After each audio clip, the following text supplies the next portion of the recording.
നിങ്ങൾ ഒരേ രീതിയിലാണോ ജീവിക്കുന്നത്? ആഗ്രഹങ്ങളൊന്ന്, പെരുമാറ്റമൊന്ന്, ദിനചര്യ ഒന്ന്, ജോലി ഒന്ന്, ഇതെല്ലാം ഒരേ രീതിയാണോ കുറേ നാളായിട്ട് നിങ്ങൾ ചെയ്യുന്നത്? എന്നാൽ നിങ്ങളൊരു കംഫോർട്ട് സോണിലാണ്. ഈ കംഫോർട്ട് സോണിന് പുറത്തു വരാൻ ആഗ്രഹിക്കുന്നവരാണോ നിങ്ങൾ? തീർച്ചയായും ഈ വീഡിയോ കേൾക്കുക. കംഫോർട്ട് സോണിൽ നിന്ന് ഗ്രോത്ത് സോണിലേക്ക് ഒരു വളർച്ചയുണ്ട്. അതിന് എന്ത് വേണം? ആദ്യം അതിനൊരു ആഗ്രഹം വേണം. കുറച്ച് സ്മോൾ സ്റ്റെപ്സ് വെക്കണം. കംഫോർട്ട് സോണിലാണെങ്കിൽ ആഹാരമുണ്ട്, വസ്ത്രമുണ്ട്, നല്ല വീടുണ്ട്, നമുക്ക് ജോലിയുണ്ട്, നമുക്ക് ഒന്നിനും വലിയ കുറവൊന്നുമില്ല. അപ്പോൾ ഇങ്ങനെയൊക്കെ തന്നെ ജീവിച്ചാൽ മതി. ഇങ്ങനെ പോകുന്നവരാണെങ്കിൽ നമുക്കൊരിക്കലും ഒരു ഗ്രോത്ത്, ഒരു വളർച്ച ഉണ്ടാവില്ല. എന്നാൽ ഒരു റിസ്ക് എടുത്തൊരു സ്റ്റെപ്പ് വെക്കുകയാണെങ്കിൽ നമുക്ക് അതിനകത്ത് ആദ്യം വരുന്നൊരു പേടി തോന്നും. ഈ കംഫർട്ട് സോണിൽ നിന്ന് പുറത്ത് വരുമ്പോൾ ഒരു പേടി തോന്നും, ഒരു ഫിയർ സോണാണ്.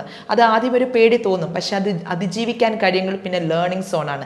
എങ്ങനെ നമുക്ക് ഇതിൽ നിന്നും മുന്നേറാൻ പറ്റും, എങ്ങനെ നമുക്കൊരു ഗ്രോത്ത് ഉണ്ടാവും, നമ്മുടെ ലൈഫിന്, നമ്മുടെ ജോലിക്ക്, എല്ലാത്തിനും എങ്ങനെ ഒരു ഗ്രോത്ത് ഉണ്ടാവും, അതായിരിക്കും നമ്മൾ ലേണിംഗ് സോണിൽ പഠിക്കുന്നത്. അതിനുശേഷമാണ് ഗ്രോത്ത് സോൺ. ഈ കംഫർട്ട് സോണിൽ ആകാനായിട്ട് എല്ലാവർക്കും കഴിവുകളുണ്ടെങ്കിൽ മാത്രമേ കഴിയുള്ളൂ. നിങ്ങളുടെ കഴിവുകൾ കൊണ്ട് തന്നെയാണ് നിങ്ങൾ കംഫർട്ട് സോണിലെത്തിയത്.